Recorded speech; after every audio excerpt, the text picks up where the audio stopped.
Hi, my name is Chris from OWDoctor.com. If you want to email us, it's the Warranty Center at yahoo.com. You can find all the information on our website. Today we're going to be setting the gap underneath the scraper bar. And you do that by adjusting the two shoes. Now this shoe comes off of this. It's a SnowTech by Aaron's. It's got a double side on it. One side, when it's worn out, you can replace it and put it on the other side. There are shoes that go on both sides of the machine. And depending upon the manufacturer, they come in different styles. They come in this style, that style.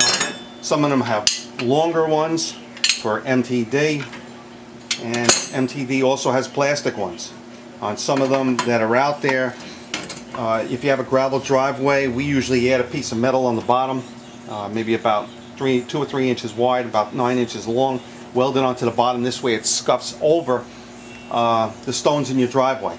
But this person doesn't have any stones in his driveway. He just wants to make sure that that scraper bar does not hit his driveway, because if it starts hitting your driveway, it's going to wear that scraper bar out, and you don't want that to happen, because that'll start wearing out the bottom of your machine then. If you pick up a machine from one of the department stores, the box stores, they do not set anything up. We set everything up before the customer gets it, but you have to make sure that these are set up. They're never set up when you get them.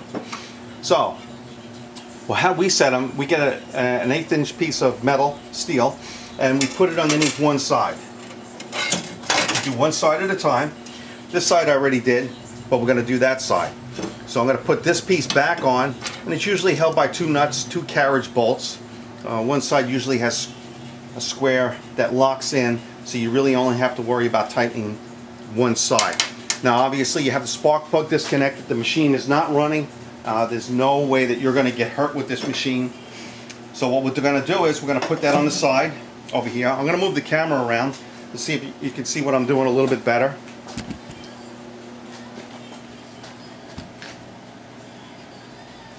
Hopefully that's a little bit better. Now we're going to put that shoe back on. We have the 2 bolts that are here. Those 2 bolts will go through the hole.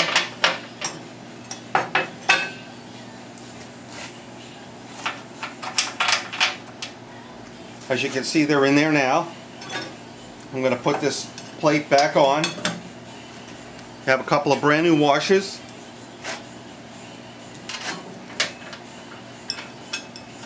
And we're going to tighten these shoes up. And once you do both sides, you're pretty much good for the winter, unless we have a horrible winter. As you tighten it up, make sure that the shoe stays on the ground. Put that piece of 1/8 inch steel underneath the machine to hold it up.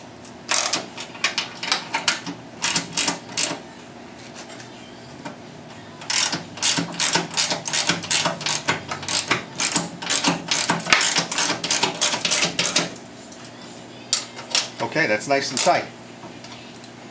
Okay, and we would do the other side the same way.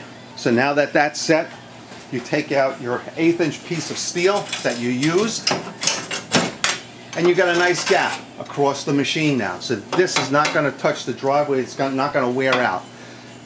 And when these do wear out, they're a lot cheaper than replacing the machine. Hope you learned something.